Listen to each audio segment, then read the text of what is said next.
Thank you everyone for coming this morning. It's Wet Wednesday. So I want to start with a territorial acknowledgement. We acknowledge with respect the Okanagan peoples, the Songhees and Esquimalt peoples on whose traditional territory the University of Victoria stands, as well as the Lekwungen and Wasanich peoples whose historical relationships with these lands continue to today. It's with great pleasure that I introduce to you our speaker today, Rheanne Kroschinsky, who is, she joined the POLIS team as a visiting governance graduate student fellow in 2024. She's completing her PhD at the University of British Columbia, Okanagan campus, with the support of both the Social Science Research Council of Canada and with the UBC Okanagan funding. She's exploring the governance and decision-making frameworks for community watersheds in British Columbia. Her partnership is with the Syilx community in the District of Peachland, where she's working on a community-engaged research initiative on the Watershed Ecosystem Projects. So her title of her talk today is Reimagining University Extension, Fostering Engaged Institutions for Better Watershed Outcomes. So thank you, Rheanne, for coming to us at UVic. Hey, good morning, everyone. It's so lovely to be here, and it's so lovely to see all of your faces in person. Usually I get the privilege from a distance, so I'm very, very grateful to be here with you in this room today. And as Cynthia mentioned, I'm Rheanne Kroschinsky, I'm a graduate student fellow here at CFGS. I work with the POLIS Water Sustainability Project. I'm also a PhD candidate at UBCO, where my work is focused on community watershed governance in British Columbia. I also am a watershed management research extension facilitator at UBCO, and I'll explain a little bit more about what that means and what that role looks like later in today's presentation. And so I just want to begin by thanking all of you again for this opportunity. And I want to state how much I really love these global talks. They're a real highlight for me. I'm thrilled to be here leading the discussion today. And I do want it to be more of a discussion. So lots of time to hear your thoughts and ideas and insights. I feel very much like the global talks are an incubator of sorts for refining some of our thinking as scholars. And so last March, some of you may remember, if you were here, that I did a global talk that touched on some of the content I'm going to introduce today, but it was really more focused on sort of the watershed governance side of things. This year, I thought I'd change it up a little bit and lean more into the extension, so to be internal, institutionalized mechanisms for scholarship for impact side of things. And to situate how academic institutions like CFGS, UVic, like Watershed Extension at UBC can play really impactful roles in larger community processes. And for the purposes of this research, watershed governance specifically. And so please forgive the imperfect infographic here, but I like to use this visual to illustrate the boundary spanning, which is the term that we find throughout engagement literature, nature of this kind of work, and the work being extension, engagement, community engaged research. And I would disentangle these often sort of interchanged but critically distinct terms as we move through the presentation today. But the visual helps to articulate what it is that I mean by this and what we can refer to as sort of the external and the internal aspects of university engagement. 1 foot in the university and 1 foot in the community, so to speak, is the gist of the boundary spanner in the image. And in last year's presentation, I was really much more focused on sort of the external side. So what is the state of watershed governance in BC? What is it, are its laws, its policy, its processes, and how are communities, both settler and Indigenous, First Nations, local governments, and provincial agencies engaging with it and navigating it?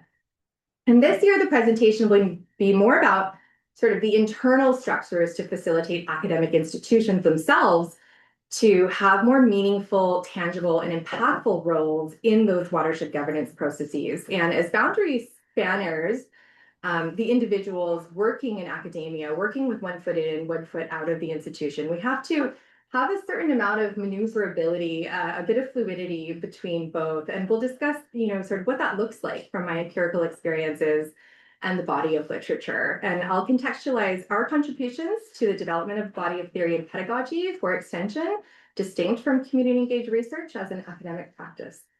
Next slide, thanks, Leah. And so I'll just start. How did I kind of come across extension and how did this is sort of a branch of my doctoral interest. And so I want to give you a bit of a narrative of how it all came to be and how I became interested in the facilitation processes of university community engagement. And it was really, again, a byproduct of sort of our engagement with watershed governance processes as community engaged researchers that identified a need for further institutional capacity building here.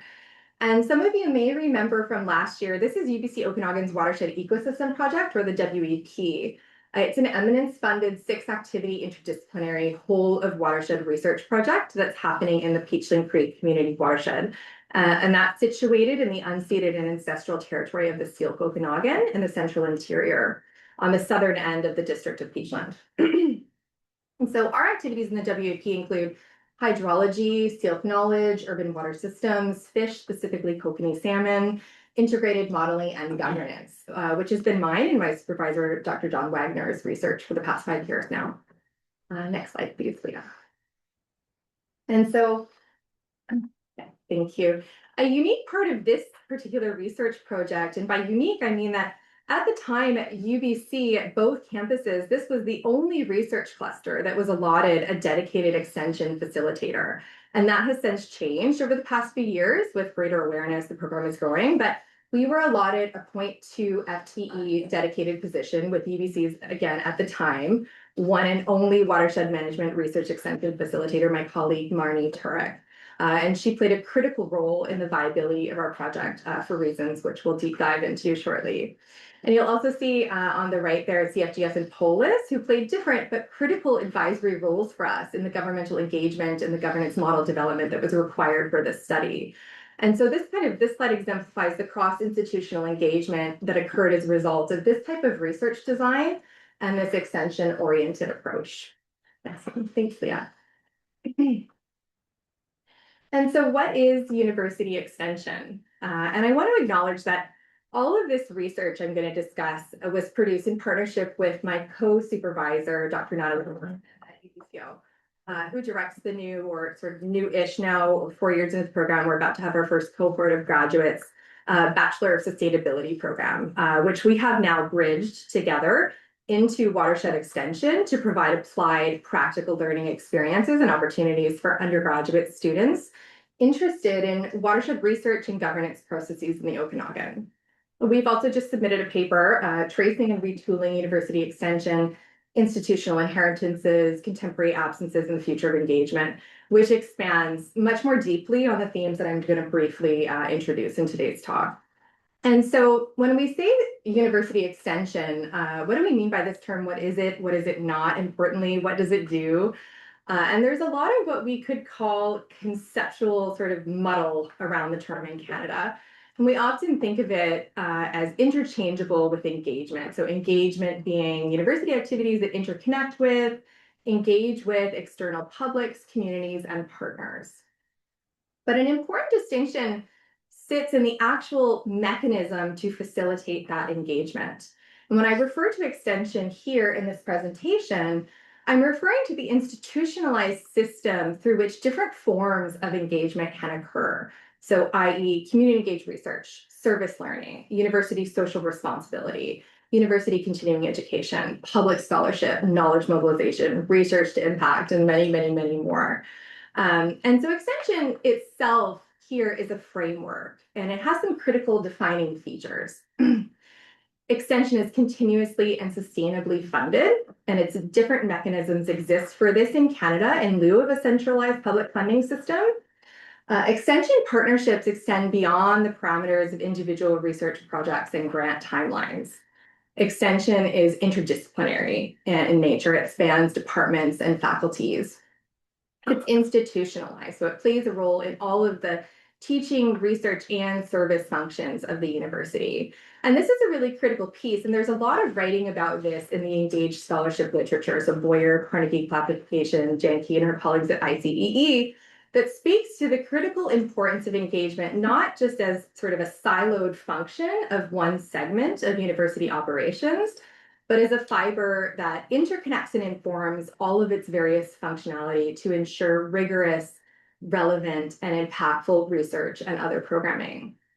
And lastly, extension is boundary spanning. So it requires of its practitioners and programs a responsiveness and a capacity to operate within internal and external academic contexts.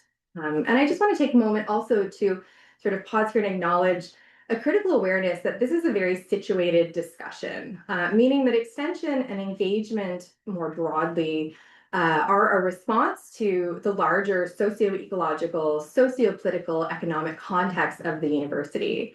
And that extension units and their programming will develop uniquely. So not only as a reflection of the individual university ecosystem itself, but also as response to those external, larger, situated regional contexts, communities, and opportunities.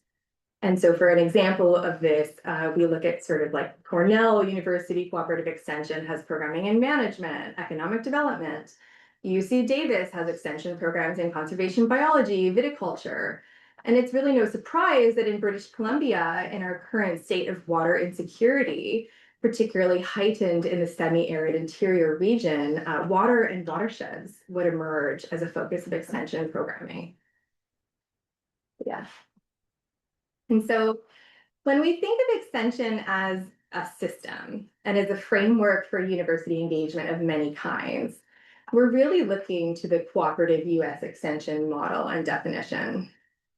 Extension as a function of public universities was a Canadian reality as well, modeled off of the US system, the Wisconsin idea, until about the mid-20th century, the 1960s, 70s, and even later in some cases, i.e. Memorial University, as one example, had an extension service until 1991. As public funding, provincial funding, and there was some federal as well through agriculture for academic extension was eliminated.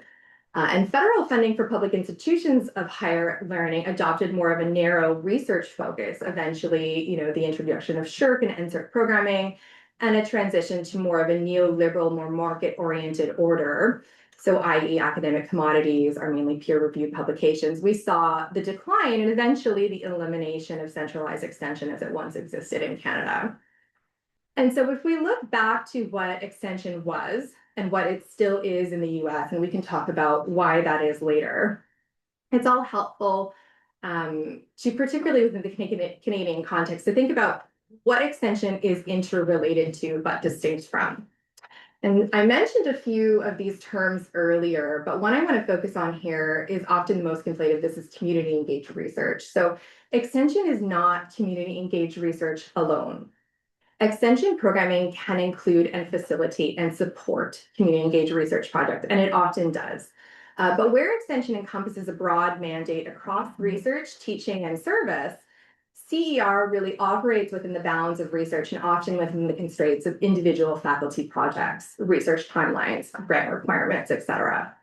And so those of us who work in CER will be really well acquainted with much of the research documenting the inherent challenges of engaged research. And this is really very well studied.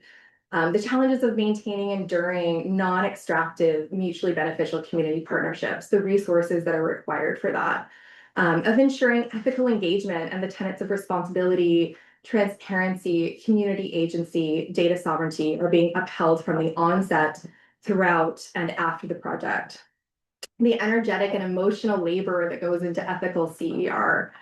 CER, despite being often centralized in university mandates and strategic plans, is awarded less resource and value from university institutions, putting the labor onus largely on the individual researcher, with the relational aspects, both development and maintenance, often on the sides of desks and often having to be under prioritized due to essential other demands of their positions. And the products, or sort of scholarly artifacts, as we might call them, of community engaged research often being undervalued within the neoliberal institutional model, meaning that it's difficult to quantify the qualitative impacts and demands of the work that goes into reporting, evaluation, promotion, and tenure considerations. And so extension is also distinct from non-credit programming or continuing education. And this is really important point in this discussion because what we've seen over the past half century in the extension landscape in Canada is a movement towards, and oftentimes sole focus on the adoption of CEU, continuing education units, which provide non-degree programming and professional development. And so within the contemporary higher learning context in Canada, this is an essential service. It's essential, absolutely. And it's one critical pillar of an extension unit's function. But there's much that's lost when it becomes the entire service or function of the university's extension programming. And this transition to a CEU-based system didn't happen by accident. Extension units in Canada slowly transformed into these for a few reasons, and they're good reasons. Primarily one, as Canadian publics became more and more formally educated and enrolled in degree programming through public institutions, the extension system had to adapt because it was no longer required to service the same significant portion of the population who were not engaging with universities previously. And this is a very generalized statement, and I could equally right now argue against myself and say there's still education, higher education is very inaccessible. Many barriers remain and many exclusions exist, especially for specific populations. And how continuing education units, sort of what we could imagine are the contemporary version of Canadian extension, often, not always, are unfortunately not designed for those populations who can't access higher education, but rather they tend to be more geared towards specialization or professional certificate programming. And this is problematic in my mind. And two, as public funding for extension was dismantled, Canadian universities had to find a way to supplement engagement-focused activities. And CEU programming became a real pillar in third-tier revenue generation capacity, which is really important and can't be understated. Next slide, Leah, thank you. And so let's think about what the purpose of extension is. And so how does it interrelate to the concepts or other university functions that I've mentioned previously? Extension exists to support, enhance, and institutionalize engaged activities, including community engaged research projects, service learning programs, knowledge mobilization, continuing education programming, and public scholarship in order to facilitate relevance and impact, reciprocity, and accountability in university community engagements. It exists to provide a stable framework through which the university can achieve and maintain essential community partnerships and two-way channels of knowledge exchange in order to inform programming and situate the institution as a center of innovation and a tool through which to address on-the-ground challenges. And so in this light, an extension framework is not a moral or altruistic call. There is that. The ideology of the university is having a social responsibility to publics, to capacity build, to translate knowledge. But the contemporary reimagining that we're offering is really much more than that. If we want to know as researchers and academic institutions what themes and questions, what issues are important in contemporary society, if we want to cultivate epistemic diversity, we need to have a way to communicate with those external knowledges and experts. If we want to produce research that's grounded, that's relevant, that has impact and provokes change, we have to support stable and institutionalized mechanisms through which to better understand how to design research inquiries and questions.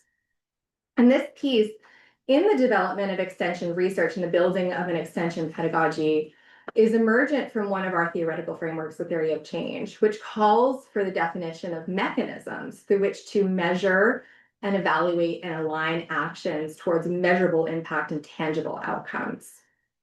And I just want to take another moment to pause and emphasize, and the paper has a lot more opportunity to really dive into this, and it's very important, that there were a lot of problematic inheritances associated with early models of extension.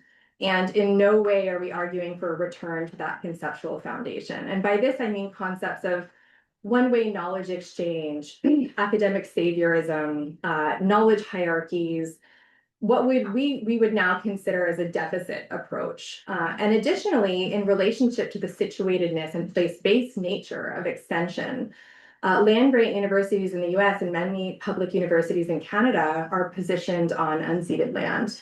So much so that land-grant universities in some circles in the US are referred to as land-grab universities. And so this is all to say that there are, in fact, many problems with the origins of extension as a practice in North America, many that need to be meaningfully addressed within a reimagined approach. Next slide.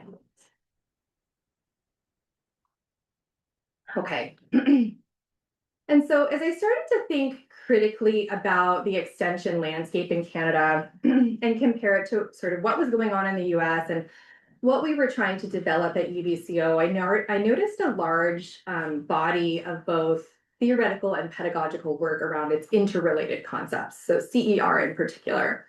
But a real lack, even in the US literature, where cooperative extension is entrenched into federal law and a foundation of land-grant universities, and it's funded at the state and even the county level, that there was this gap in the theoretical literature and pedagogy for extension as an academic practice.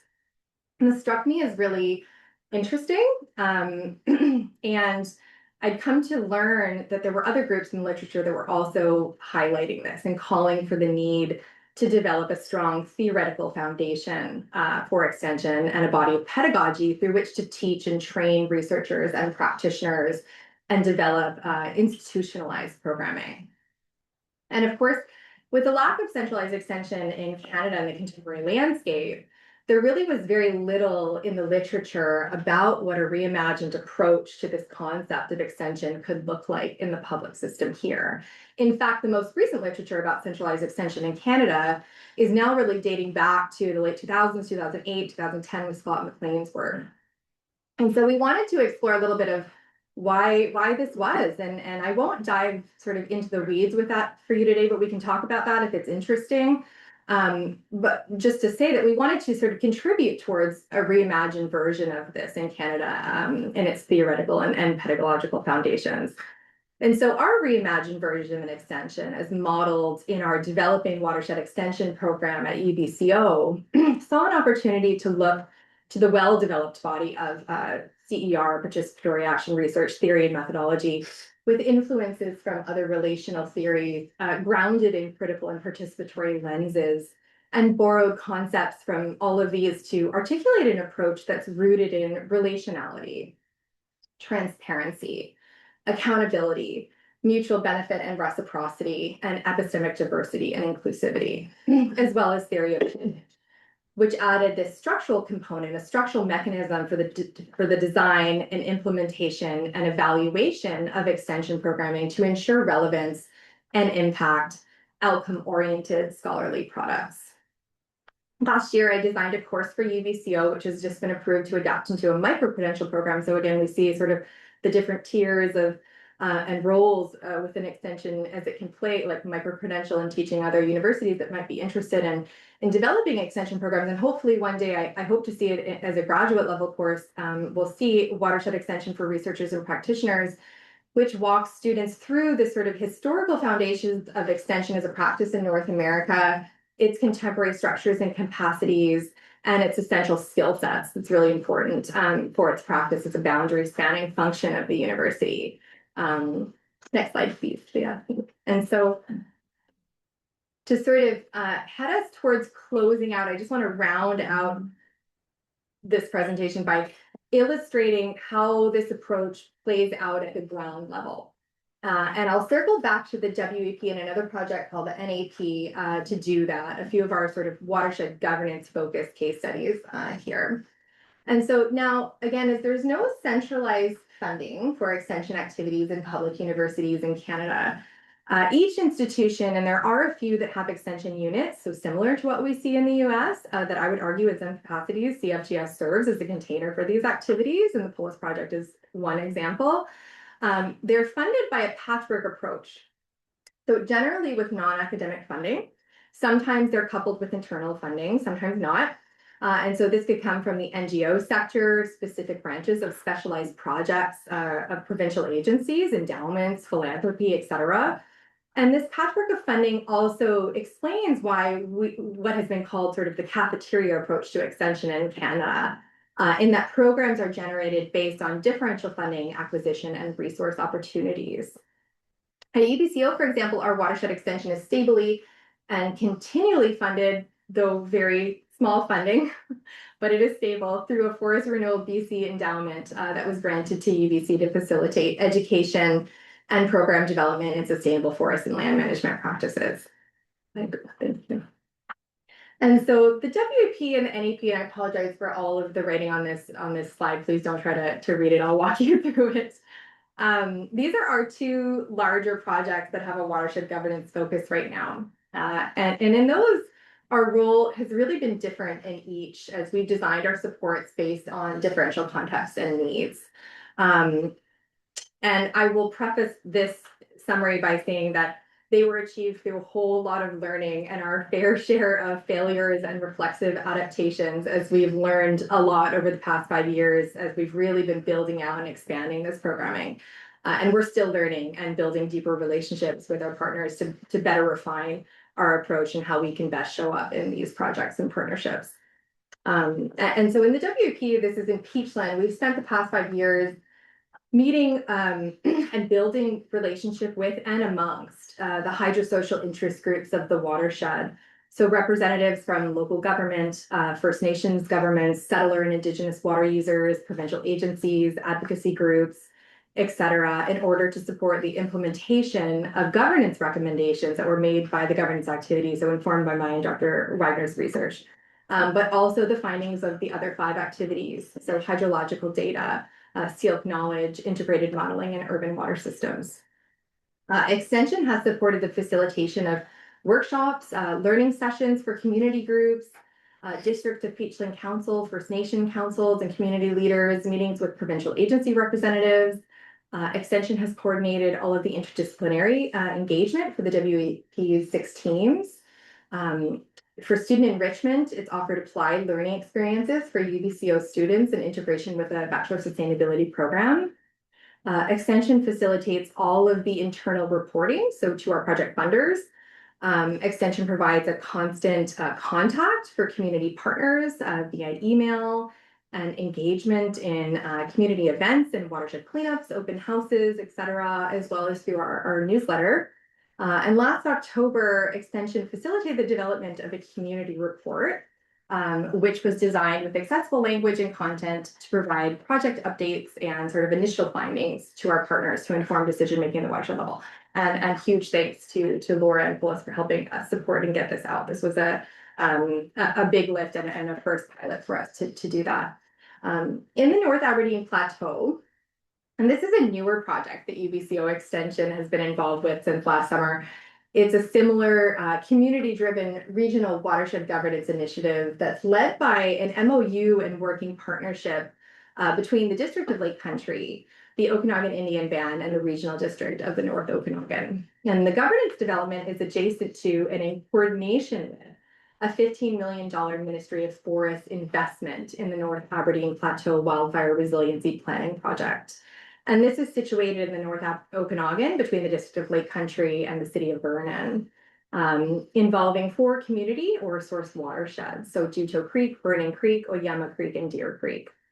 And so in this project, we've had the opportunity to coordinate internal and external expertise with watershed governance, but also wildfire and monitoring risk and planning through Dr. Machu Bourbonnais and forest hydrology with Dr. Sheena Spencer.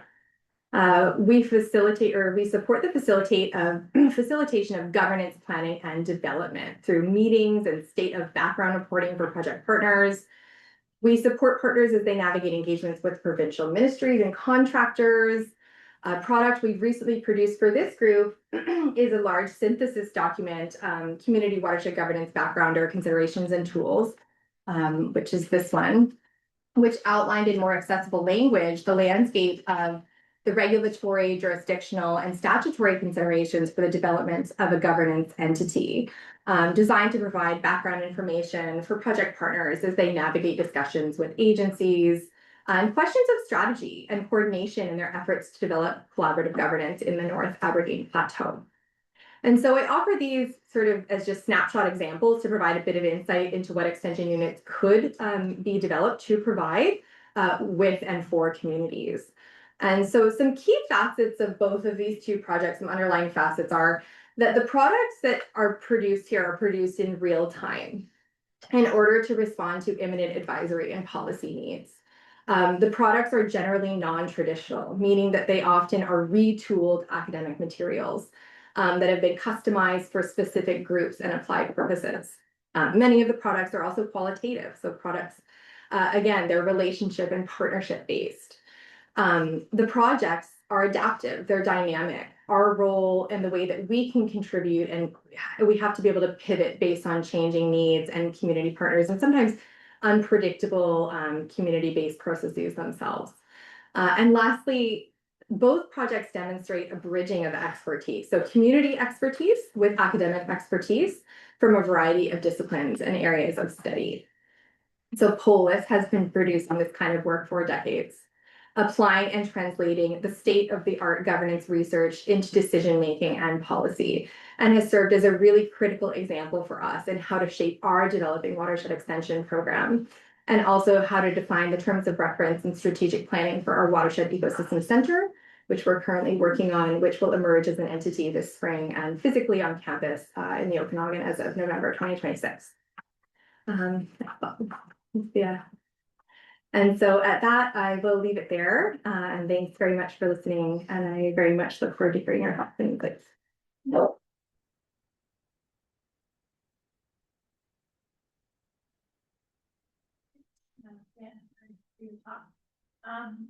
So I'm thinking back to extension, and I'm trying to wrap my head around what you mean by extension. So it seems to me there's a couple of different threads going into it. So one is extension is something that institutions of higher education were attempting to do in the 1980s to bring in sort of marginalized publics that would otherwise be excluded from higher education. And so at that time in BC, we had a lot of community colleges. And then around 2000, those community colleges turned into universities. And they lost that capacity, I think, to be the entities that would have that kind of level of or that ability, as you say, to border between institution of higher education and these publics that would otherwise benefit. Yeah. So I think that's part of it, but then also you note the neoliberal trend in the funding. And I kind of want to just kind of respond to that before you, because I will forget, and there's a couple things that I want to say there before you go on to the second part. So one is no, and without being able to go into sort of the full history of extension in Canada, which I admit is sort of left out of this, is more so in the paper. And it is really quite extensive, and there actually has been a book written about it specifically for UBC as well from Scott McLean. But extension existed into the early 1910s, 1920s for some universities, earlier in the East Coast with the antagonist movement, and then later into the West Coast in Canada. Again, this is emergent from the Wisconsin idea, which was in the States much earlier than that. And so it's been around for quite some time. So it wasn't really a facet of the 80s. In fact, it was sort of like diminishing off of the radar in the 80s. And again, that's because the transition into where I think you were going next with your question, with the neoliberal university model and research products being the way that they are, there was no longer public support, and sort of research focused projects were prioritized, and public universities couldn't fund extension program anymore. And that also is again coupled with this idea of, well, we didn't actually really need it the way that it was. And so that's a little bit more, again, without deep diving into the weeds of what that historical transition looked like. That's a bit more insight into it. But yeah, you raise a really important point about the college model. And I think there is a lot of opportunity and a lot more that I would like to better understand about how colleges, which I do find can be sometimes less bureaucratic and more entrenched in community processes, what the opportunity is there. Yeah. So please go on with your second part.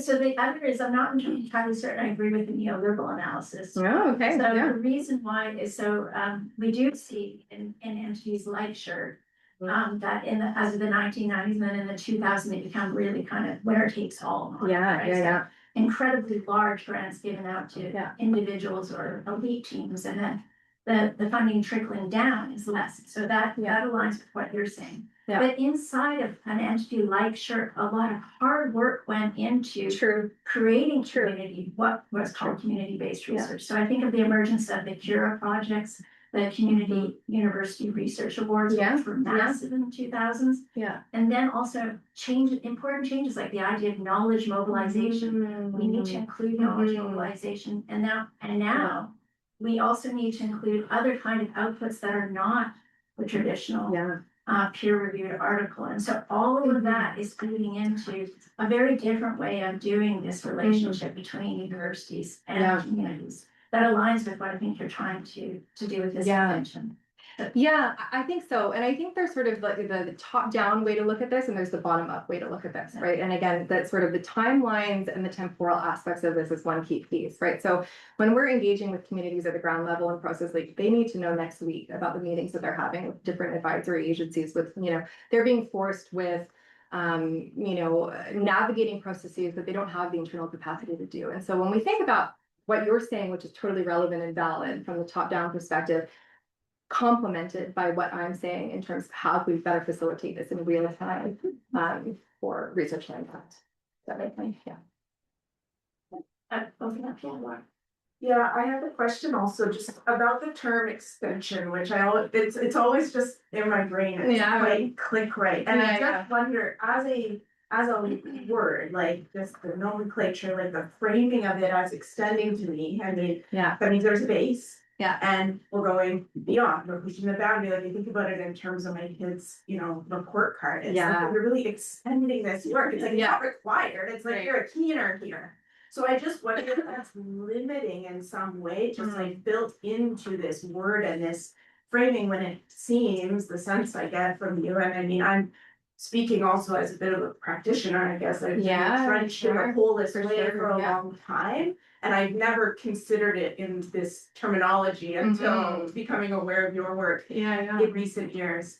But yeah, it seems to me like, is it just supposed to be its own thing, like POLIS operates, and this is just built into our way of being and doing. It's not like we have a core thing and then, we're going to extend this or that. So I just wonder if that word is not helpful, or if it is in fact helpful. Yeah. No, that's really interesting, Laura. And your insights are, really important to me as I think about that as a model and as a practice in terms of that, like you said, UVic, CFTS, POLIS as an example, is operating with much of the extension functionality without necessarily categorizing it as an extension unit. And I think we could apply that to all public universities in Canada are doing this right now, because in essentially we don't have extension.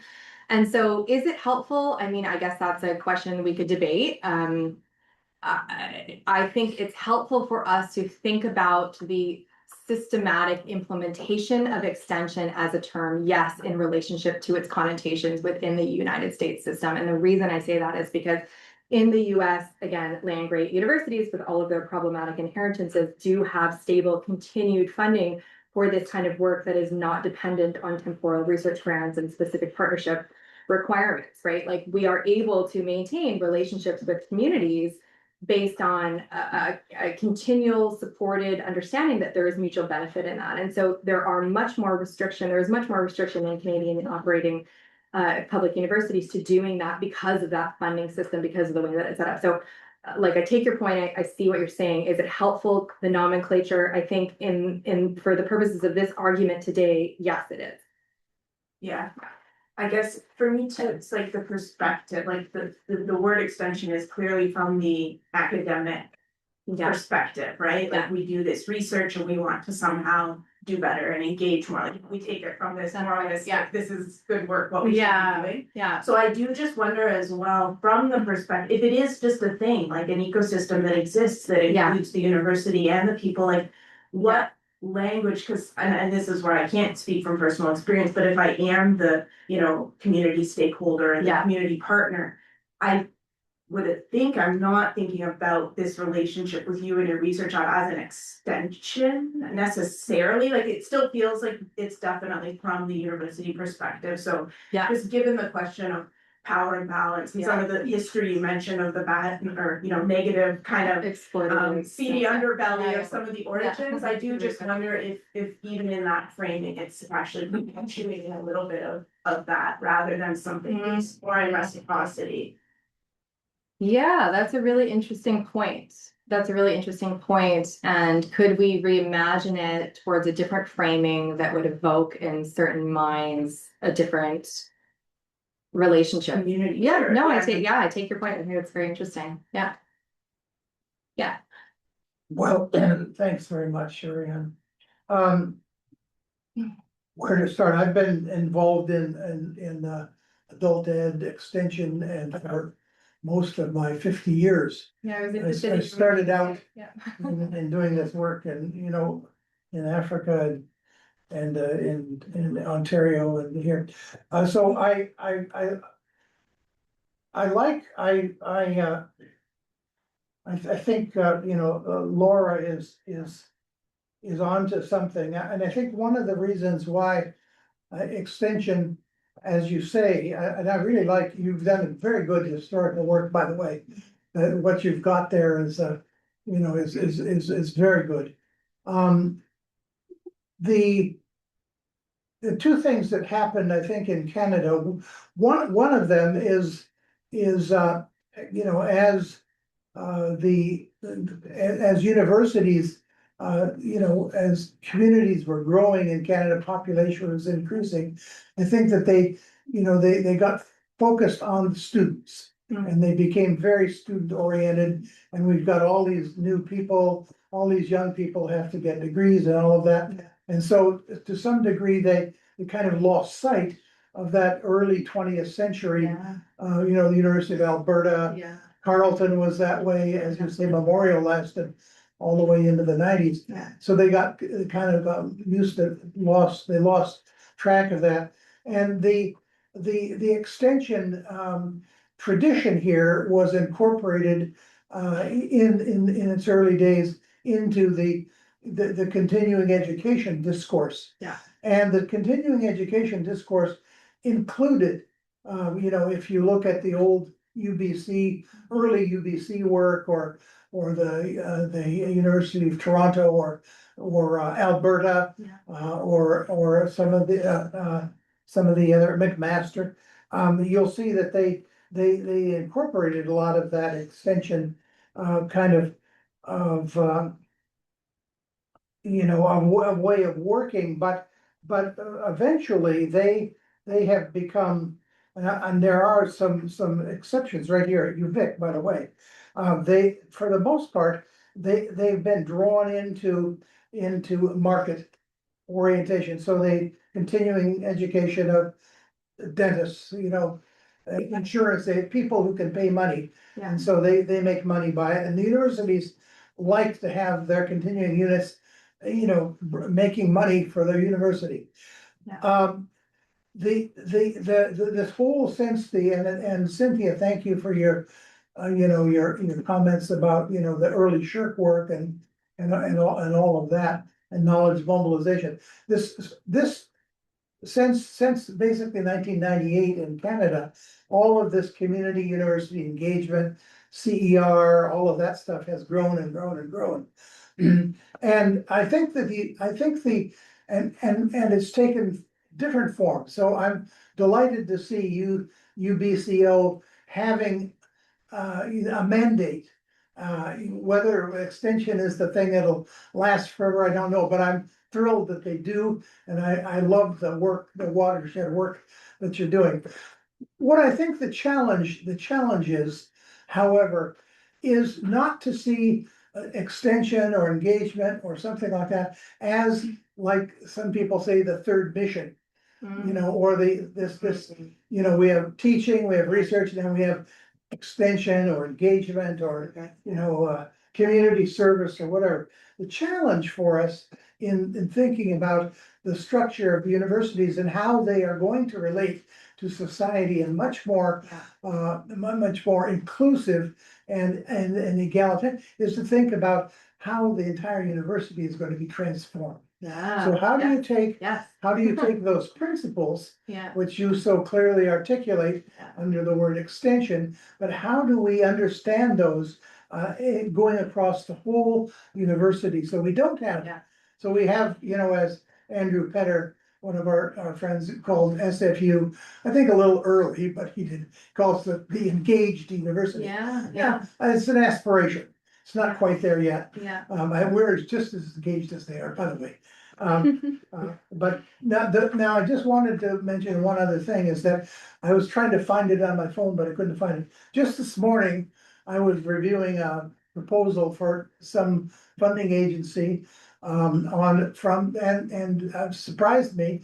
It came from an indigenous community and somebody in continuing studies on a watershed project. Mm. And I didn't know that continuing studies was doing watershed projects with indigenous communities. So, Yeah. so we're, to some degree, seems like even under this continuing education Yeah. thing, the other thing to think, if you feel,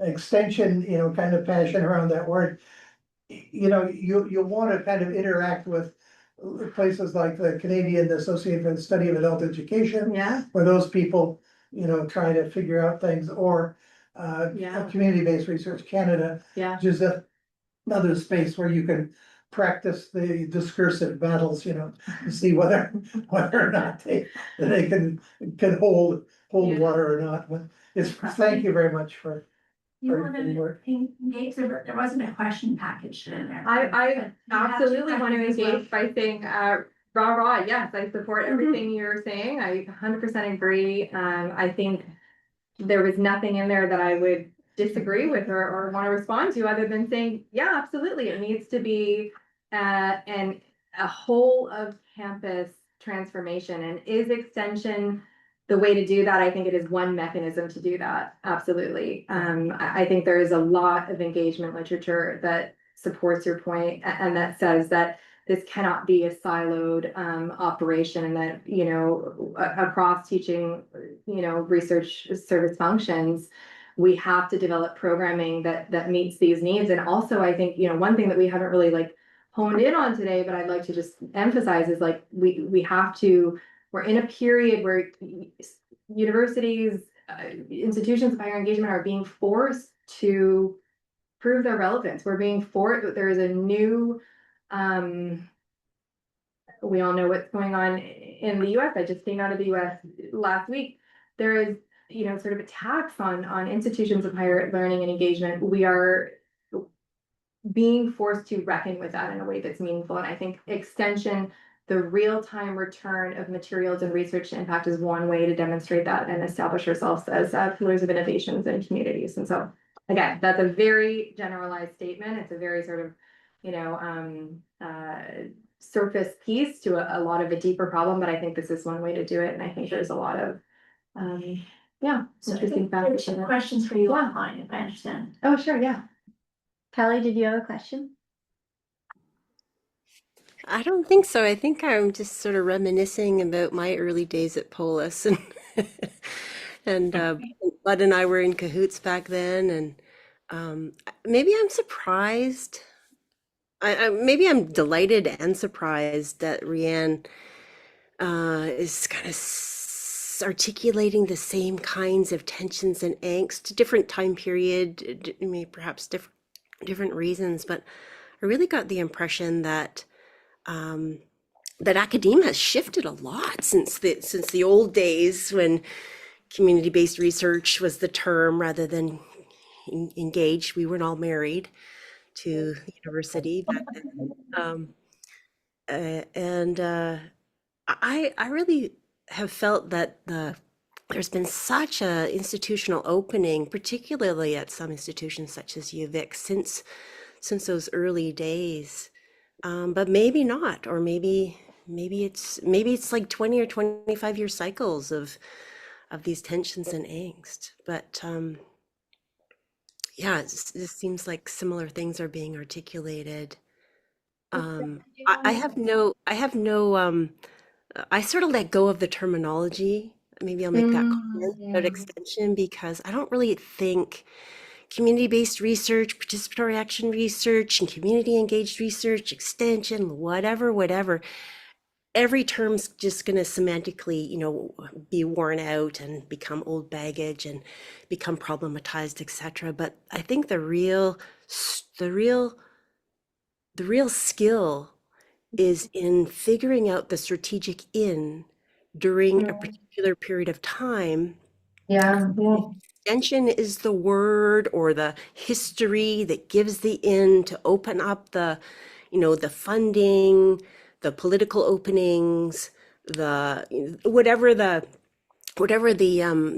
barriers are.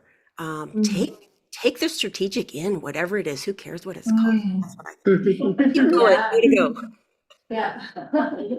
Matt, do you wanna piggyback on that? Well, yeah, thank you. Of course, I'm really supportive of this type of work. It's all I do.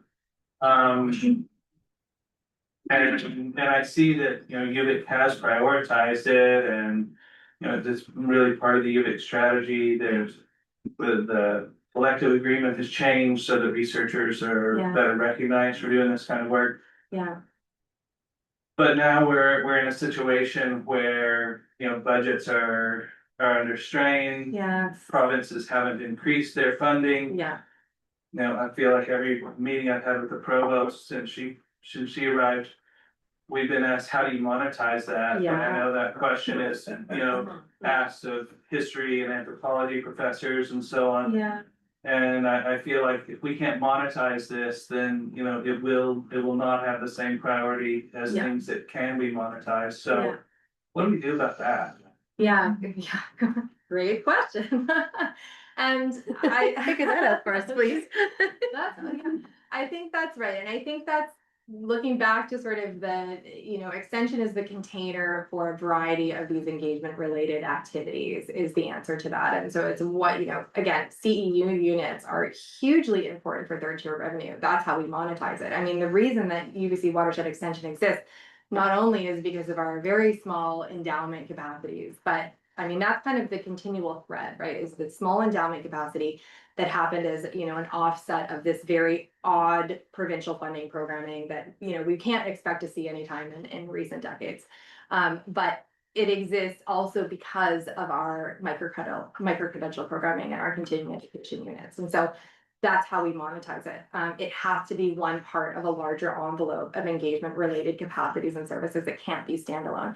Again, it's back to that idea of unfortunately, it's not an altruistic activity, right? It's not because the university has decided we're going to be, strong members of society now, right? It's because we have a way to demonstrate in ROI terms as well as academic impact and scholarship to research terms of what that looks like. So it looks different. I think it will continue to look different from institution to institution until, if ever in the future, there was a centralized reintroduction within public universities again.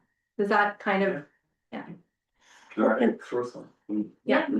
Pete, I've been waiting, you guys. I'm so patient, but chatting.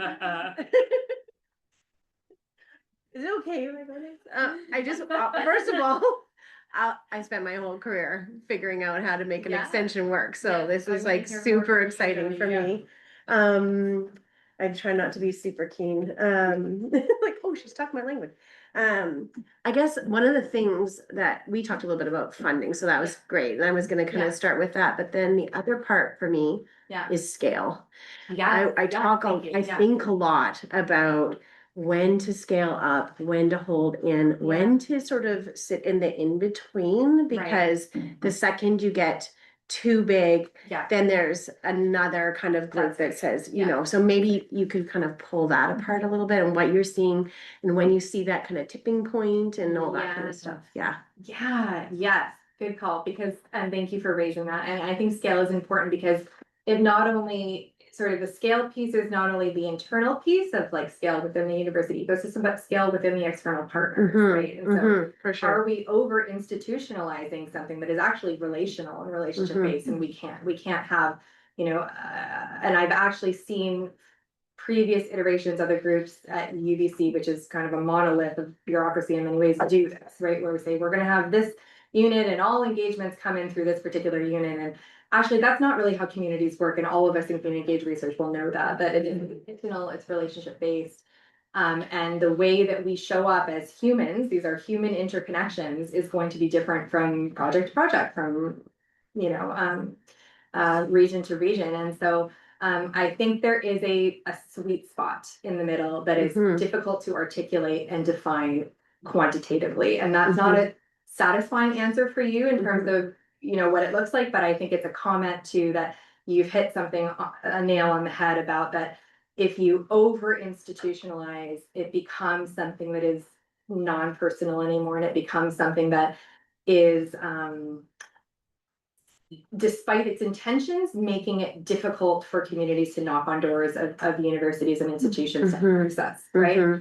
And so to a certain degree, like, we have found success in this, and I'll admit it's because we are small, we're teeny weeny, you know, we're a teeny 2-person operation where, you know, all of my partners, all of our contacts know my email, they email me directly. Like, there is no, we remove the barriers because our capacity is such that it is designed to only service a certain amount of projects, if that makes sense. So if we had ambitions to become like the extension center, I think, quite honestly, we would probably fail. And so that's just to speak really transparently and authentic with you about that, about, you know, that's my empirical experiences. Other people might have different thoughts, but I think there is a really important in the middle happy window of operation. I agree, but yeah, great. Yeah, thank you. It's just it. So, you know, great talk. You know, we've talked about lots, and I still learn every time. So I love that. I too probably share Kelly's view that there's lots of every field. I mean, that's our job, is to come up with crazy words and find them and then redefine them and then argue about them and then define them again. So I'm not worried about the noble picture, but the spirit of what you're talking about obviously resonates. And I just, you know, would share, because this is my first day ever sitting in the Rod Bell event. And I know that Rod Bell would love this, because his whole career was really this fight, right? He was really started in the ultimate institutional kind of setting, to going, oh my God, that doesn't look at all, to this sort of very personal, engaged way, and then trying to find the sweet spot, right? And that's, in a way, right, we know the ancient history of CSGS as part of why he cared so much, and he was desperate to create something that exactly had a foot in 2 places. And I think it's a true and, right, of picking up on Cynthia's point, like, it's true, we've gotten a lot better, but, you know, now I put on my McGonagall hat and say, but is it good enough? Right, because I think we are wildly better, but is it good enough? And I think there's a lot, but I think everybody here could probably have their own, be mad. You know this. Exactly. And I think if we're going to get a punchy today, we're going to say it isn't good enough. Because the resources really aren't there. Come on, let's stop kidding ourselves. And more importantly, all the barriers, and you know, we just talked about this, right? Like, it's so hard. And I mean, I've lived it in a different way, right? Because you know, Kelly, you and I, you know, they tried to kick us out so many times because we were not welcome, we were not needed, we were not wanted. And then you had to fight, and now you know, I do think it's tick.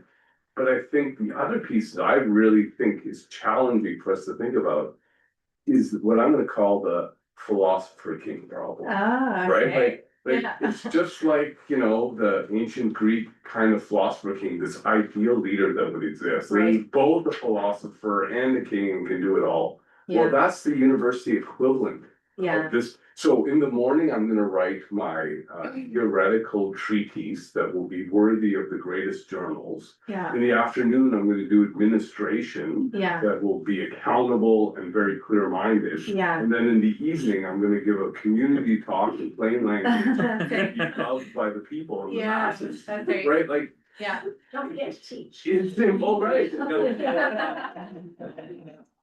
Right, and I'll run my online course, and it's maximum engagement, and I can monetize it because I've got additional, you know, knowledge packets that I'm going to throw in. And so I think that this is the part that I think this is the challenge the university will have. You know, math's probably one of the closest to this kind of freaking Yeah. cool, right? Like he can produce really high quality stuff. He Yeah. can engage people, like him, they want to engage. Like, Yeah. but that is so hard. So how do you Yeah. cultivate, Yeah. but not make it an impossible barrier? Well, that's right. Yeah. So, like, do you have any thoughts about? Yeah, You're living it. I have lots of thoughts about that. Yeah. You've got these wild mix of characters, who I know some of them, but not all, right? Yeah. So Yeah. how do they do it? And how do we realistically think about it going forward? Yeah, good question. Yeah. And you see kind of the skill sets in math, right, that have the capacity to navigate these various worlds very fluidly, right? And they're, I don't want to say they're rare, but they're very highly valued and contribute a lot to the university and the community ecosystems. But I think like extension, if we think of it as a framework again, it supports the capacity to do all of those things. So meaning that if there's a dedicated extension facilitator involved with your project as a community engaged researcher, you're teaching during the day, you're having regular communication with your partners as well, but maybe your extension facilitator is going to the community meeting, or maybe you're going with them, but maybe they're leading, so the pressure is off. So it supports community engaged research and other programming to sort of, again, institutionalize not only the importance and the value of those continued partnerships in that role, but supports its other faculty as they're navigating and balancing as many other things on their plate. And I mean, again, the literature about that, about the strains of being an engaged researcher is very comprehensive. It's very well proven. Those of you who have experienced those challenges, I'm sure when we're talking about them now, they're, resonating in your skin, you can feel it, right? Because there is this huge emotional labor to this kind of work, and extension as one method of engagement can support that and can serve to bracket it. Yeah. Mike has a question, but before he steps next, take it. This idea of the boundary spanner, I find useful, but I almost see the need for a boundary spanner within the universities. Because someone like, again, I'm going to use Matt as the example. Up here,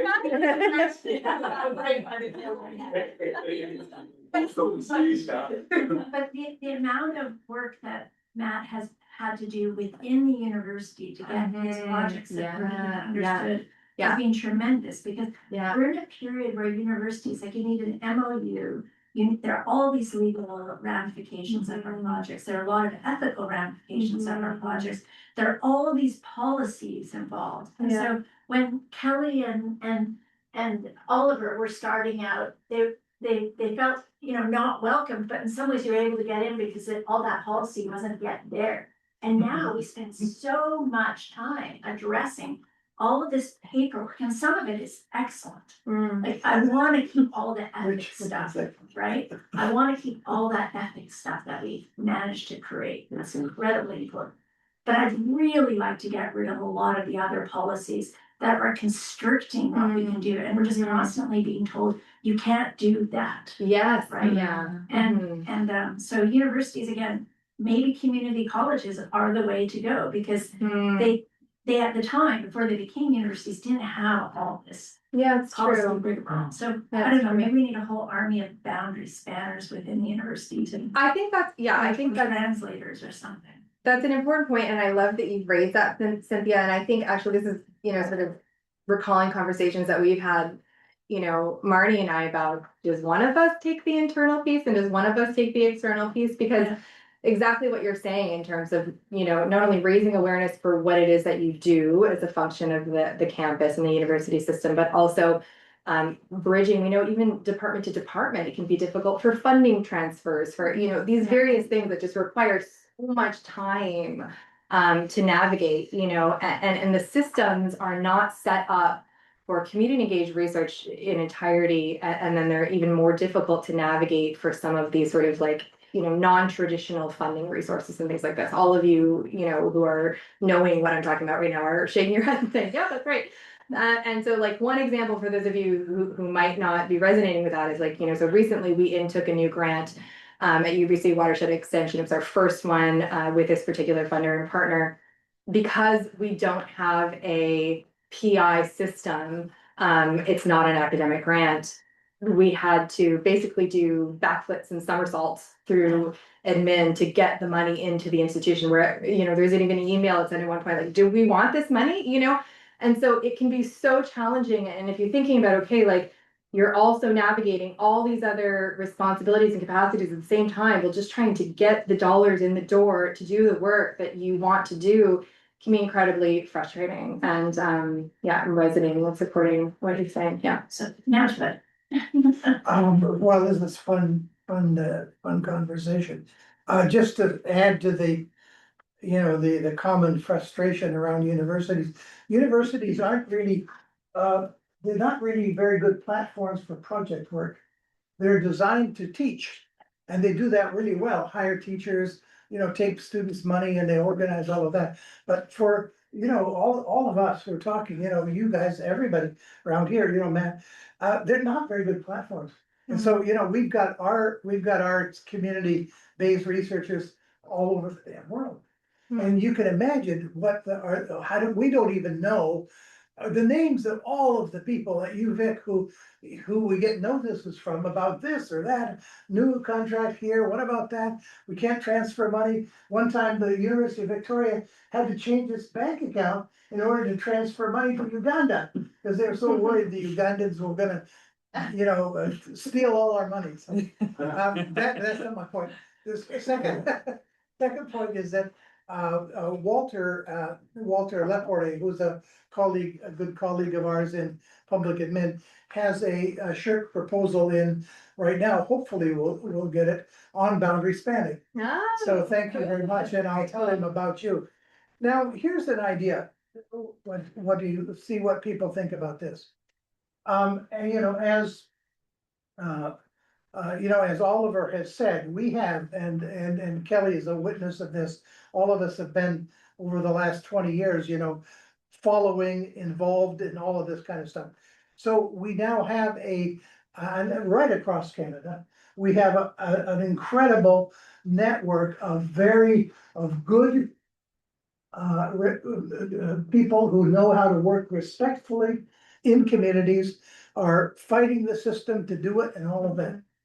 Okay, but think about the communities that we're working with. Think about the nonprofits, think about the Indigenous, the office in the First Nations community. How much research capacity do they have? How have they developed? So we've got all this partnership, equal. But our universities are getting stronger and stronger and stronger, but our community partners are still very episodically involved. And so they might hire somebody, for a year or 2 or 3. Very few organizations have permanent research or evaluation people. So the question is, I'll tell you who won't. SHRC will not give one penny to communities. That's right. Because they are owned by the universities, and the universities claim that as their God-given right. That's right. Don't give us, that's our money, you can't have it. Right. Okay, so we need somehow, and I keep thinking the community foundations, we need some place in the Canadian, ecosphere that will fund building a research capacity at the community level. Yes. Who's gonna do that? How can that be done? Matt's more I have this philosophy. You've got them all in. Matt. Just want to suggest in BC, New Relationship Trust, Okay, can do some of that, is doing that, that their First Nations trust established for the purpose of capacity building in many areas of work of First Nations. But they've been really good and generous to our community partners. When we set up our partnership grant, we knew that this issue of funding the partners involved and the work they need to do was important. And so New Relationship Trust agreed to partner, but to fund directly to the community partners. So I'd encourage any of you doing this kind of work to consider that and encourage your partners to apply directly to the New Relationship Trust for some funding to support the work. the community foundations, I think, are also open. There's a question on the other side. Yeah. Hi. Thanks for your presentation, but I have 2 questions. So, the primary benefit of extension for the university or for governance in general? Well, I wouldn't say it's for governance specifically. In these particular examples, it is for governance because again, that is a response to the situational context of what we're doing here. But I would say it actually does have mutual benefit. I would say it not in whole, but in part addresses your concern, Bud, and what you're speaking to in terms of who is at the end of the project leaving with a greater capacity. And I think I can feel confident saying that because when we step into an extension project, we are first hearing from the communities, what is it that you need? How can we help? Where is the capacity gap? We produce our products not based on our research grants and what we owe to our funders, but based on what their direction is and what they want and how they've identified that need within their community-driven processes. And so, again, it's not a whole answer to these things, absolutely, but it in part does fill some of that gap. So I would say there is mutual benefit. So my experience is different. I worked as deputy minister in environment, and at the time I was doing that, there was a lot of skepticism in government about university extensions. Oh, People really? Oh, thought interesting. universities were academic, ivory tower, For extension impractical, specifically? complicated. Yeah. It was not worth the effort to engage 10 researchers in it, Yeah. and they were all siloed. And so there was basically an abandonment. I'm being honest. There was an abandonment of extension. They weren't interested. It was just not worth the hassle. Yeah. And I'm yet to be convinced 20 years later that the universities and government collectively can come up with a better outcome. Yeah. I think that there is a model to do that, but what I'm hearing from you and is that we don't quite have the integration between the governance people, government, community, and indigenous people with the academic researchers. They kind of miss. Yeah. And I think that government will only start putting money into extension if they see there's a value add that the end of the day, there'll be a better watershed governance than there would have been without the university. I'm not convinced we're there yet, so I'm trying to figure out what needs to be done to go from there to there. Yeah. So tell me what years that would have been that you were working in the ministry and that you 2000 to 2005. Okay. Okay. Yeah. Not ancient times, though. Right. Not ancient times. Did you want to say something about that? Yeah. There's another question down here too. Yeah. Thank you so much. This is a very interesting topic in a sense and continue. Yeah. Just I want to add in support of what Dr. mentioned, that community is getting weaker and engagement, and universities are getting stronger. The reason I think it's behind that we are looking to this two types of knowledge quite differently. This modern knowledge and as well as traditional knowledge. Most of the time, still it's underestimated, it's kind of neglected. Yeah. And when it comes to the university ranking and as well as the program accreditation, and when we look to that portion which is focusing on the that mission of university, which is engagement with community, which extension is going through community, is take only once on one way that university is involved, yes. And if you deeply look into all those criteria and standards which a program is accredited based on them, right? The portion back from university, from community is not very much well documented. Right. It's just only on university side is take that, okay, university professors are engaged, they're going there, they're doing this much research is produced. Nobody knows about that, okay, this research is either translated back to the plain language, at least that the community knows about it. What's going on, what's published about us. Right, So I think those third parties which are doing this ranking and they're working on those criteria and standards which are for accreditation of the program, there we need a change. That what you mentioned, the way back from community, which is that those criteria should be a little bit get higher. universities may compete on ranking based on what they have done really, but change came within you, community. Yeah, So I personally learn a lot from community. When I Yeah. work with community, it's not only the problem of the universities. I think in general the issue of the knowledge which we are all influenced by university. yeah, By the education system from the very beginning, the kindergarten till bachelor, master, and Yeah. PhD, we are in this environment. yeah, And we are influenced. Either That's if right, you're yeah. in the university, either if you're in the policy, decision making, yeah, we are run by that perspective which we learned here. that's right, yeah. And it's a kind of hierarchy which you mentioned. I think so, We yeah. think, okay, that knowledge is That's not right. that. But if we look at that, there are systems which are sustainable and sustained for centuries and centuries and centuries Hmm. with a very low impact to the environment. And we are just overlooking them. Yeah. State of our is correct. I see what you're saying. Yeah, you make an excellent point, and I want to respond to that actually, Cynthia, before if I can just quickly.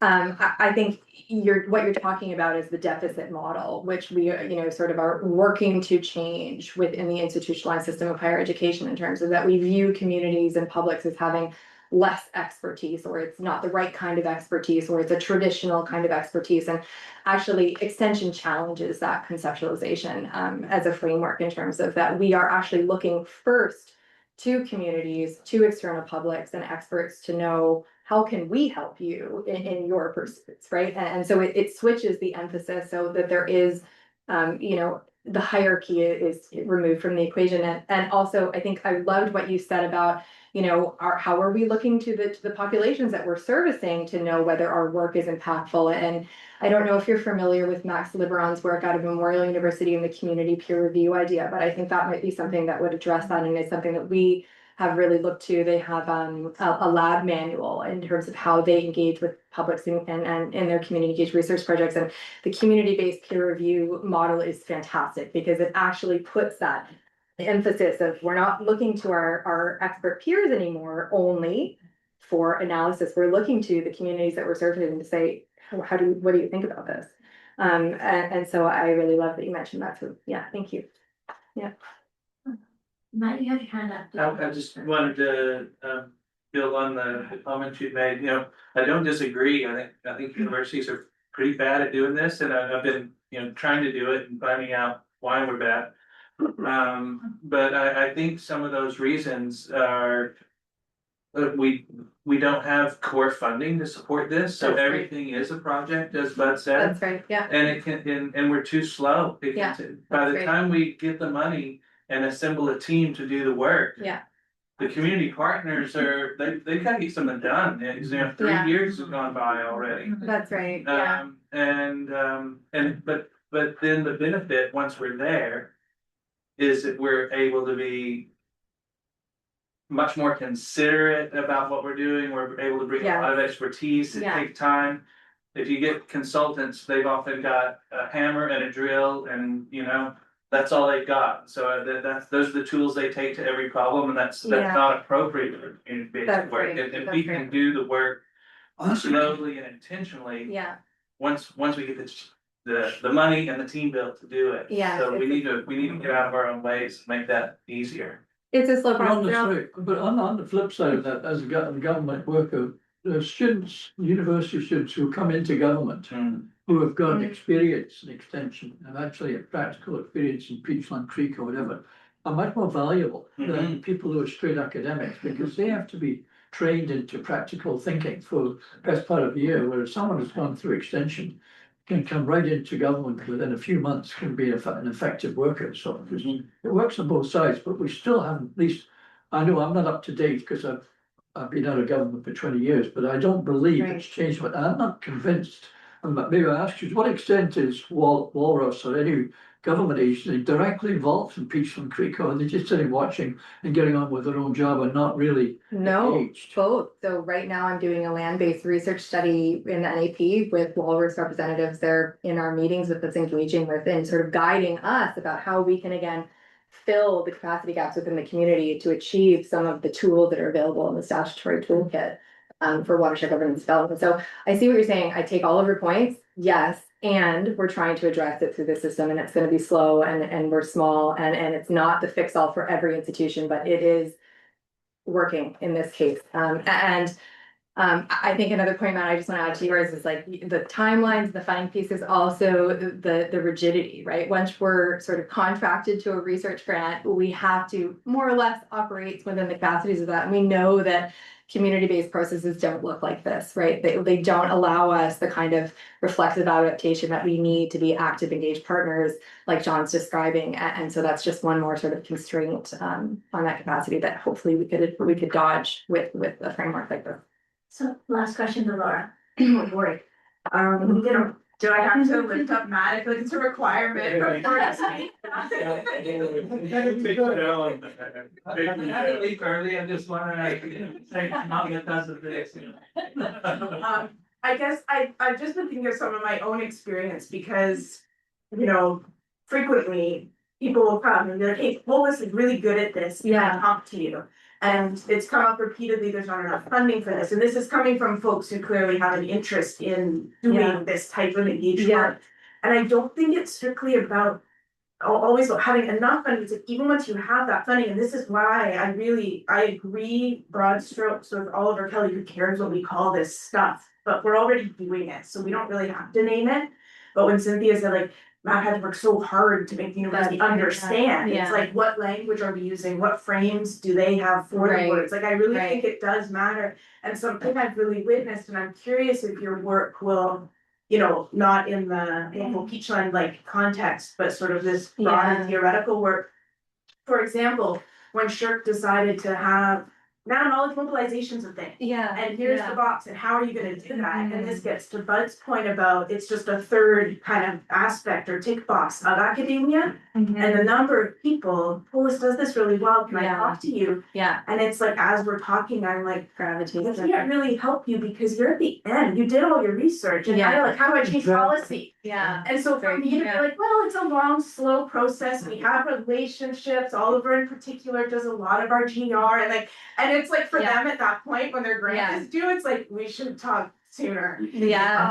So I guess the words, the framing, the language, even when there is funding, it makes people like for knowledge mobilization to just be like, oh, we got to do a webinar. Oh, we're going to turn it into a pamphlet. It's like, who's reading your when it's woven into we've been talking from the beginning, talking about when it's helping to form the research questions. So I guess my question to you is, how does this sort of deep dive you've done and seeing our problems, like, is there a way to talk to Syilx, talk to some of these big funders that would actually in a helpful way start to shift what I think everyone's been dancing around is universities used to do things not so great. We're doing them better, but we still have, there's these gaps. We still haven't totally figured it out. And can this help to create a language where we all, and to build in from the beginning, even just within funding, small funding, like, I don't know. So, okay, a couple things, and there's a lot there, and I won't be able to, meaningfully address all of it. But so one thing is that we are seeing Syilx applications now encompass extension practitioners. This has happened. I've seen a couple projects with this now. And Syilx one. So UBC has a new wildfire center grant that has a dedicated, I think it's a 0.8 FTE extension facilitator. So, okay, interesting, because this is still problematic in that it is within the shell of a research grant, meaning that when that Syilx funding and Syilx funding is completed, those relationships are done. Right. Bye, Matt. Thanks for coming. I missed that. And so there is that. So I think there is a piece to the, sort of, we're seeing it emerge again in different ways in Canada because there is no centralized system. So what I would say is, back to Jody's point about the scale being important. Can we institutionalize something like this at the federal level? I think we can allot funding for programming to develop within its own containers in regional centers for this kind of work. Does it have to look, copy the same? I don't think it's going to, and I don't think it would work that way. I think we have to sort of be careful and mindful about the institutional envelope also in terms of where we're working. Does the institution itself have back to Cynthia's point, a campus culture that supports something like this? And so this isn't to say that I have the answer for you, but these are, sort of things that we need to consider as we think about what would this look like at the larger scale. Is this something that I think federal funding agencies need to understand? Absolutely, that works. Absolutely. Thank you so much for your talk and for the fabulous Q&A. So again,